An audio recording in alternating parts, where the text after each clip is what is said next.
we got a tenant from hell who seems like she hasn't been paying rent, a complete slob, doing a lot of crazy things, but she's getting her rent paid by the taxpayers.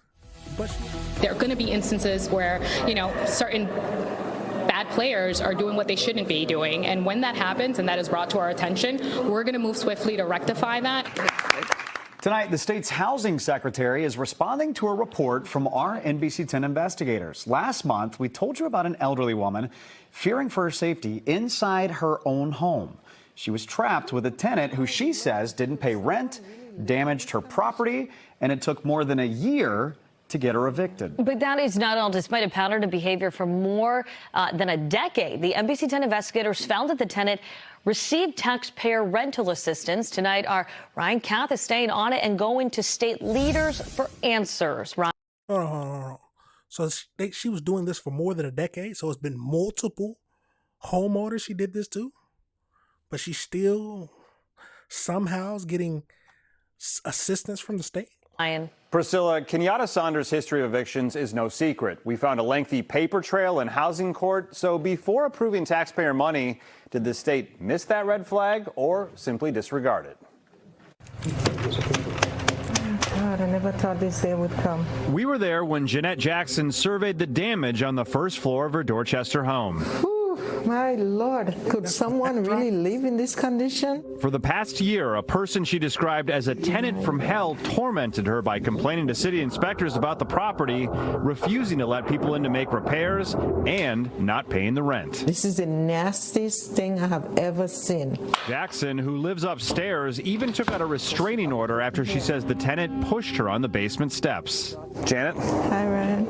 Good to see you. When we first met the 76-year-old on a park bench last November, she was desperate and scared. What I'm living there, I'm telling you, a lot of days I don't want to get up. A lot of days I don't want to get up out of my bed because this is not a life to live. The tenant causing all the financial and emotional stress was Kenyatta Saunders. The NBC 10 investigators found evictions all over Boston stretching back more than a decade. But despite that pattern, we learned Saunders still qualified for a Massachusetts rental assistance program called Homebase. Attorney Sue Schreier handled 3 of her cases. How does someone with that kind of eviction record for not paying rent continue to get taxpayer rental assistance? Wow. That's a question I can't answer. I'm shocked. I'm horrified. It's a question we posed to Saunders when we spoke with her outside of housing court. So how do I feel about the taxpayers' money being used? I feel a certain way that is being misused by the property owners that are slumlords.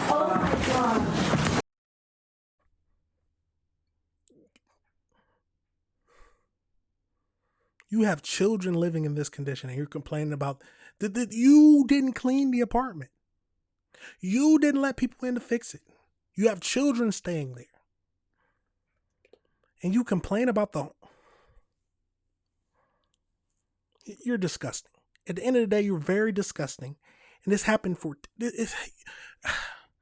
every single landlord cannot be an asshole. They can't be bad people. Not every single one.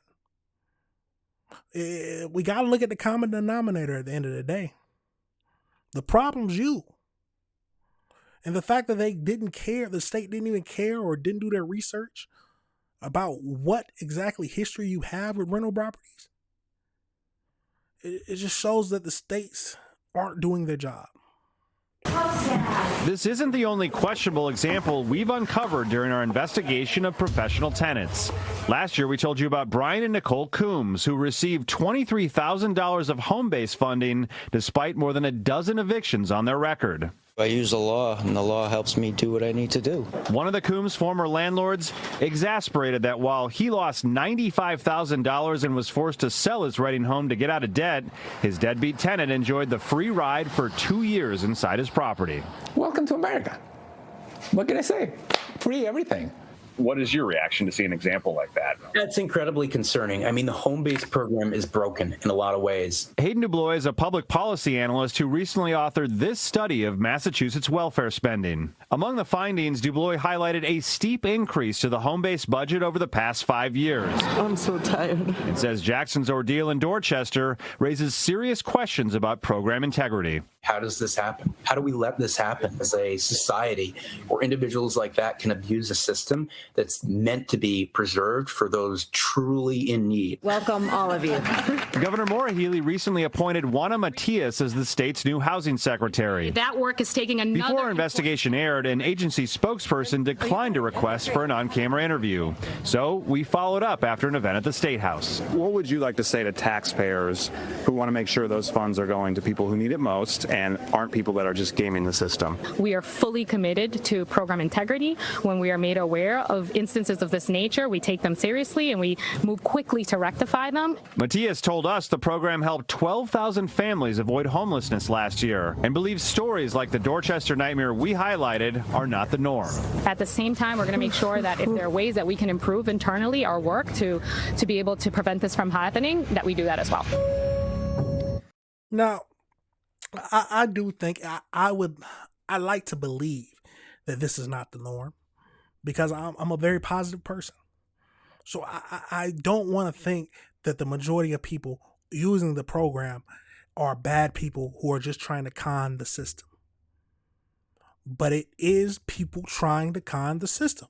We had a man just who admitted it. He said, hey, this is America. If you can use it, hey, what's wrong with it? If you can beat the system, beat it. But we have to do something about the people who abuse these types of funds, who do this and don't care about who they hurt. That one man had to sell his whole house to get out of debt. This old lady could have lost her home. But what punishment comes from this? Is any punishment? So Homebase removed Saunders from the program last May, and that meant that Jackson had no money coming in from her tenant or from the taxpayer program for months until finally getting the eviction in March. Jackson, who lives on Social Security and depends on rental income to pay her mortgage, estimates the nightmare cost her $80,000. Ryan Kath. In times like these, that is heartbreaking.